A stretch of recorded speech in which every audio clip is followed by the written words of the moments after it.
আমি কোনোদিন কোনো ভাইরাল পার্সন বা বড় সেলিব্রিটির সঙ্গে আমি কোনোদিন দেখা করিনি।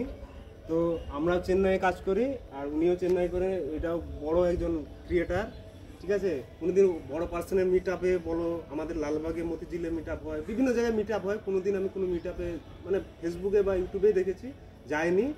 তো আমাদের রাজমিস্ত্রির লোক কিসের আবার মিট আপ, তো আমরা বাইরে কাজ করি। তো কাজ করতে করতে এই যে একজন বড় ক্রিয়েটার, এনার সঙ্গে দেখা হয়ে গেছে।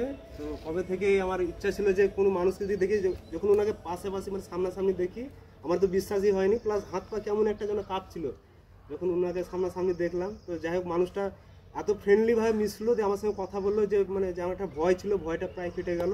তো বললো, আগে উনি বললো চলে আসেন, কালকে চলে আসো, আমার সঙ্গে দেখা করো, যদি ভিডিও করতে চাও ভিডিও করো বা ছবি তুলো। তো খুবই ভালো লাগে। অন্যান্য মানে অনেক ক্রিয়েটার দেখেছি, মানে দেখা করবো না বা দেখা করতে দেবো না, তো মানে ওটা নিয়ে অনেকগুলো মানে কন্ট্রোভার্সি তৈরি হয়। তো যাই হোক, ওনার সঙ্গে কথা বললাম, দাদার সঙ্গে দেখা করতে আসলাম, খুব ভালো লাগলো। ওনাকে ভিডিওতে দেখি, কাজের ভিডিও ছাড়ে, তো দেখা করলাম, ভালো লাগলো। যাই হোক, ভাই এসেছিলো মানে কাজের ব্যাপারে। এই দাদা এই বিল্ডিংটায় কাজ করেছিল, বিল্ডিংটার ঠিকানাটা আমার কাছে এসছে। তো যাই বলেছিল একটা ভিডিও করে দিতে, তাই আমি বলেছিলাম যে রবিবারে বসে থাকবো, ভিডিও করে দেবো। ওই সেই ভাই অন্য জায়গায় থাকে, ওই ভাইও আসছে, ও একদম ভালো ভিডিও করে ইয়েটার মতন। আমরা এসছি আপনার মামাইনগর থেকে, পেছন থেকে মানে পাশেই।